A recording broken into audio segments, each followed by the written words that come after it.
ಚಿಲ್ಲರೆ ಟ್ಯಾಕ್ಸ್ಗಳು ಮತ್ತು ಖಾಸಗಿ ಮಾರಾಟಕ್ಕೆ ದಾಸ್ತಾನು ಇದೆ ಸರ್. ಸೊ ಇಲ್ಲಿ ಒಂದು ರಸಗೊಬ್ಬರ ಏನೋ ಸದಸ್ಯ ಇದ್ದಂಗೆ ನೋಡ್ಕೊಂಡಿದ್ದೀವಿ ಸರ್. ಲಭ್ಯತೆಯೂ ಸಹ ಇದೆ ಸರ್. ಇದು ಬೆಳೆ ಮೇಲೆ ಮಾಹಿತಿ ಕೊಟ್ಟರು ಸರ್. ಇದು 39 ಕೋಟಿ ಪರಿಹಾರ ಬರುತ್ತೆ ಆ ಮಾಹಿತಿ ಸರ್. ಮತ್ತು ಮಂಡ್ಯ ಜಿಲ್ಲೆಯಲ್ಲಿ ಸರ್ ಸುಮಾರು 1,98,693 ಹೆಕ್ಟೇರ್ನಷ್ಟು ಬಿತ್ತನೆಗೊಂಡಿದೆ ಸರ್. ಅದು ಪೂರ್ವ ಮುಂಗಾರಿನಲ್ಲಿ 25,503 ಹೆಕ್ಟೇರು. ಇದರಲ್ಲಿ ಎಳ್ಳು, ಅಲಸಂದೆ ಮುಖ್ಯವಾಗಿ ಬರ್ತದೆ ಸರ್. ಅದು ಕಟಾವಾದ ನಂತರ ಮುಖ್ಯ ಬೆಳೆಗಳಾದಂಥ ಭತ್ತ, ರಾಗಿಗಳನ್ನು ಹಾಕೊಳ್ತಾರೆ ಸರ್. ಮುಂಗಾರಿನಲ್ಲಿ 1,67,180 ಹೆಕ್ಟೇರ್ ಗುರಿ ಇತ್ತು.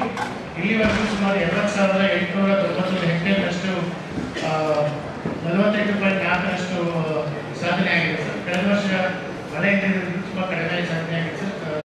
ಮುಖ್ಯವಾಗಿ ಆಗಸ್ಟ್ ತಿಂಗಳಲ್ಲಿ ನಮ್ಮದು 75ರಿಂದ 80 ಭಾಗ ಬಿತ್ತನೆ ಮತ್ತು ನಾಟಿ ಆಗಿದೆ ಸರ್.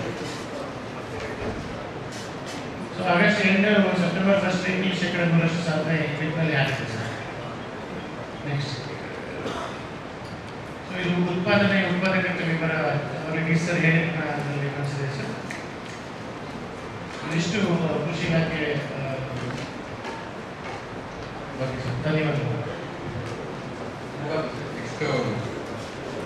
ಸರ್, ಅಮೃತ್ ಅಭಿಯಾನದಲ್ಲಿ ಸರ್ ಈಗ ಮಾಸ್ಟರ್ ಪ್ಲಾನ್ ಪರಿಷ್ಕೃತ ಮಾಡೋದಾಗಿದೆ ಸರ್.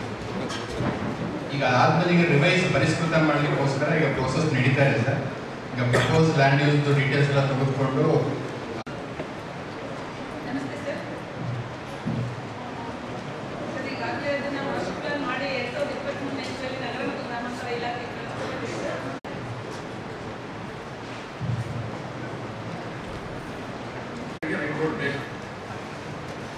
ಈಗ DPR ಹಿಂದೆ ಆಗಿದೆ ಸರ್. DPR ಆಗಿದೆ. ಈಗ ಸುಮಾರು ಒಂದು ಸರ್ವೆ ಮಾಡ್ತೀವಿ ಸರ್. ಸುಮಾರು ಮೋರ್ ದೆನ್ 100 ಎಷ್ಟು ಎಕರೆ ಹೋಗುತ್ತೆ ಜಾಗ? ಮೋರ್ ದೆನ್ 100 ಎಕರ್ಸ್ ಹೋಗುತ್ತೆ ಸರ್. ಸೊ ಡೀಟೇಲ್ DPR ತಯಾರು ಮಾಡಿ ಕಳಿಸ್ಕೊಡ್ತೀವಿ ಸರ್. ನಮ್ಮಲ್ಲಿ 7 ಸ್ಥಳೀಯ ಸಂಸ್ಥೆಗಳಿದೆ ಸರ್. ಒಂದು ನಗರಸಭೆ ಮಂಡ್ಯ ಸರ್, ಉಳಿದಂತೆಲ್ಲ ಪುರಸಭೆಗಳಿದೆ ಸರ್. ಈ 7ರಲ್ಲೂ ಕೂಡ 2 ಹಂತದಲ್ಲಿ ಸರ್. ಸ್ವಚ್ಛ ಭಾರತ್ ಮಿಷನ್ ನಗರದಲ್ಲಿ 2 ಹಂತ, ಒಂದು SBM 1 ಮತ್ತು SBM 2 ನಲ್ಲಿ ಸರ್. SBM 1 ನಲ್ಲಿ ಟೋಟಲ್ ನಮ್ಮ ಜಿಲ್ಲೆಗೆ ಅದರಲ್ಲಿ ಸುಮಾರು ಈಗಾಗಲೇ 27 ಕೋಟಿ ಅನುದಾನ ಬಳಕೆ ಮಾಡ್ಕೊಂಡಿದ್ದೀವಿ ಸರ್. 58%. ಉಳಿದಂತೆ ಪ್ರೋಗ್ರೆಸ್ ಅಲ್ಲಿ ಇದೆ ಸರ್. ಇತ್ತೀಚೆಗೆ ಬೆಳ್ಳೂರು ಪಟ್ಟಣ ಪಂಚಾಯತಿ ಆಗಿರೋದ್ರಿಂದ ಸರ್ ಅದು ಮತ್ತೆ ಮನೆ ಶಾಸಕರು ಕೂಡ ಅದರಲ್ಲಿ ಪ್ರಯತ್ನ ಪಟ್ಟು ಸರ್ ರೈತರಿಗೆ ಕಂಪ್ಲೀಟ್ ಆಗಿದೆ ಸರ್. ಅದಾದರೆ ಎಕ್ಸ್ಪೆಂಡಿಚರ್ ತೋರಿಸ್ತೀವಿ ಸರ್. SBM 1 ನಲ್ಲಿ ಸರ್. SBM 2 ನಲ್ಲಿ ಸರ್ ಟೋಟಲ್ ನಮ್ಗೆ 12 ಕೋಟಿ ಬಿಡುಗಡೆ. ಸುಮಾರು 10-12 ವರ್ಷಗಳು ಏನೀಗ ಮನೆ ಮನೆಯಿಂದ ಕಸ ಸಂಗ್ರಹವನ್ನು ಸೆಗ್ರಿಗೇಷನ್ ಮಾಡದಲ್ಲೇ ತಗೊಂಡು ಬಂದು ಎಲ್ಲೋ ಒಂದು ಕಡೆ ಡಂಪ್ ಆಗಿರೋದ್ರ ಕಡೆ ಬಂದಂಥ ಸಂದರ್ಭದಲ್ಲಿ ಆ ಪಾರಂಪರಿಕ ತ್ಯಾಜ್ಯ ಅಂತ ಕರಿತೀವಿ ಸರ್, ಲೆಗಸಿ ವೇಸ್ಟ್ ಅಂತ, ಅದನ್ನ ಡಿಸ್ಪೋಸಲ್ ಮಾಡಲಿಕ್ಕೆ ಈಗಾಗಲೇ DPR ತಯಾರು ಮಾಡಿದೆ ಸರ್.